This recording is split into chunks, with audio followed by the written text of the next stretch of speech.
Hi, it's me again. I am super grateful to be here with you and sharing on this platform.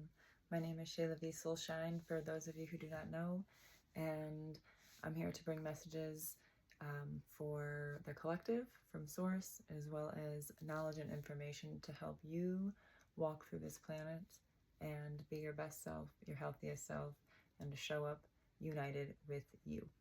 So stay tuned. In this video, we're going to talk about perfectionism and some other things that come up. I know some people are struggling with perfectionism, and maybe that's why you're not able to step into what you're trying to accomplish. So remember that we're all humans, and we're all having that experience. Even if deep down inside you feel like you may not be human, we're all showed up on this planet as a human and having that experience. And in that being said, you know, we all do human shit. You know, we all do human things that maybe we're not proud of, or we're embarrassed of, or we feel like we could do better or show up in a better way. But practicing kind of helps that. Practicing and putting yourself out there in ways that make yourself uncomfortable, so that you can actually hone in on your craft and level up that skill that you're trying to achieve. So for me, I wanted to bring this video today about perfectionism because I myself have struggled with perfectionism, and that's partially why I haven't started making videos, or I started and stopped. There's a lot of information that I have that I want to share on this platform, and I haven't quite done that yet because of the perfectionism and feeling somewhat overwhelmed with the information and knowledge that I do have. How do I prioritize this and get this out in a way that's productive for others, but also lands in a way that is helpful and key for them to expand their own selves and their own lives, maybe take action in ways that they may have not prior to watching one of my videos. So I want to also bring attention to the fact that if you're procrastinating and waiting to step out into what you feel called to do, you may be also stopping someone else's growth. When you feel like you have a calling here, it's really selfless of you to put yourself out there. It's really selfless of you to step into that role, because others are waiting for you to arrive. They're waiting for their teacher. They're waiting for their mentor or their leader. And some people are waiting for their students. So if you are in this mindset of yes or no, should I follow through with this? Should I not follow through with this? Should I post it? Should I not post it? Should I sign up for that class? Should I not sign up for that class? The answer is follow your heart. And if you're not sure how to follow your heart or listen to your intuition or your mind or whatever is your guiding point, one way that helps me is something that I watched from somebody else, actually.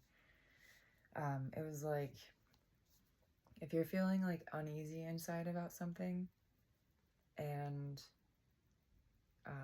that's usually because Source is thinking or feeling opposite of that, of what you're feeling. So say you want to go to a party this evening, and you're going to hang out with some old friends that you haven't seen in a long time, and you just, every time you talk about going, you just start getting anxious and very feeling reserved and uneasy about the situation.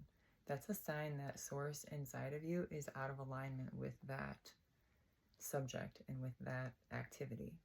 So say you want to go out for a run, and you are feeling really called to do that, but you don't do it, and then you sit down instead and you don't go for that run, or you don't go work out. And then you start feeling guilty about that or uneasy about that. That's also a way of Source trying to communicate through you that you're not in alignment with what you're meant to be doing. So that's an easy way for me to find out whether I'm in alignment or not. I really like to see if am I feeling uneasy about something? That's like a first red flag. And I know that probably takes time to get used to, like going inside and listening to yourself. So just maybe noticing other red flags, like are your shoulders rising, or are you getting hot, or are you like moving back and forth a lot, pacing? Just little things, just noticing and listening to your body. It's really important. And if you really still don't know how to listen to your body, some ways that you can do that is through mindfulness practices, like breathing and yoga or meditation. I know meditation can sometimes be hard for people, but taking a simple breath here and there, just actually like focusing and looking at your breath. Am I even breathing in the first place? I actually noticed this week that I was not breathing often. And I've been seeing a therapist lately for my temper, you could say. Not that I'm like getting angry like that, but I'm getting like frustrated because I feel like I have this much to do and this much time. And so when I'm getting close to the end of the time where I have to have something done, I'm getting like really high energy and really hard for me to calm down even after the situation has ended or landed where it needs to land. So I started really meditating a little bit more and found that I'm not breathing when I'm just going through the day. So I'll just like hold my breath, and then I'll just walk around with this breath held, and then finally I'll like let it out, and then I'll hold it out, and then like it's just like a back and forth thing of like me breathing in and holding and just wait like until I can't anymore. So this is like shutting off the brain basically. So like I'm not thinking here, and now I'm like, oh, what do I do? What do I do? What do I do? Because like I'm literally not oxygenating my mind to even think clearly. So it's aware to me that I'm not the only one that has and does this. So I challenge you to maybe notice if you're holding your breath. Are you walking around just waiting for something else to happen? And so you're just like, what's gonna happen next? It's okay to breathe, you know? You don't have to live like every moment is the last, because it's not the last. It's not the last moment. And I started recording this video yesterday about that, actually, and got cut off. But now that we're here again, it's been also something that has been weighing on me. A lot of people are like living in the moment, and it's really great to observe the moment and realize what's going on here, and not to be stuck in like what happened in the past or what you think is going to happen in the future, because that's like living out of fear. But realizing that you can use this moment, what can I do in right now to plan for what I want to happen next? So I feel like sometimes people take this saying in the wrong way. Like, we should always be living for our best next moment, like what we want to happen next, because we create that.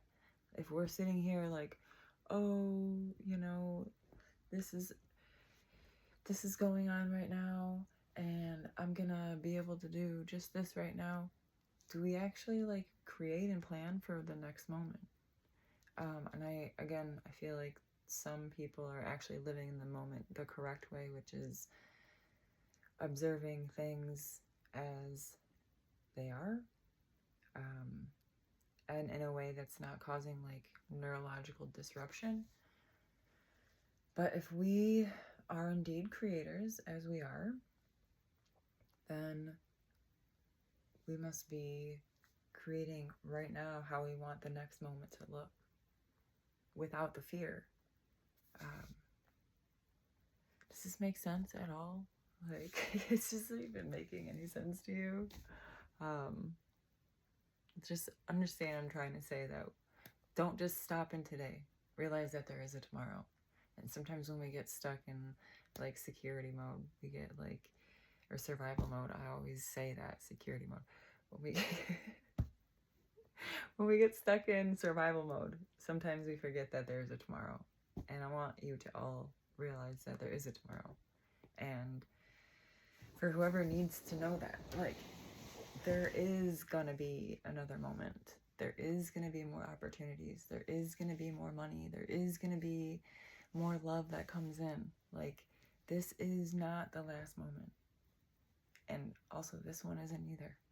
So, yes, be here now, but also realize that you can also create more. And it's okay to ask and want more. Like, that is totally okay. Like, if you are feeling called to expand, and that is through having more and receiving more in your life, then by all means expand.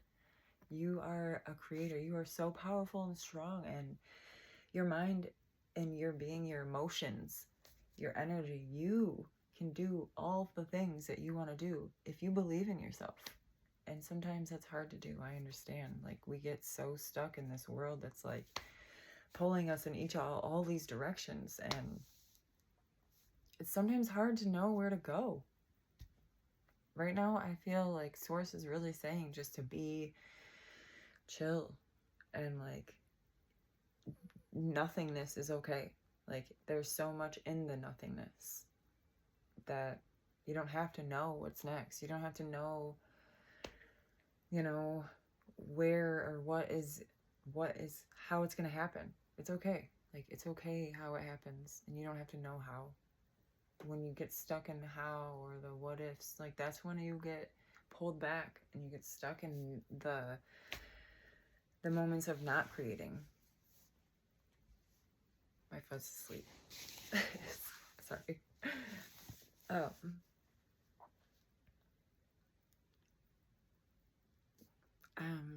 Not even know. I don't even know anymore. I'm starting to go blank in my mind. So I'm gonna end this video, and 12:21 as I'm saying that.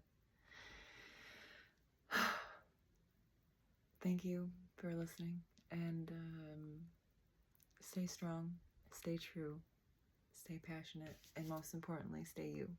So, and namaste to you all.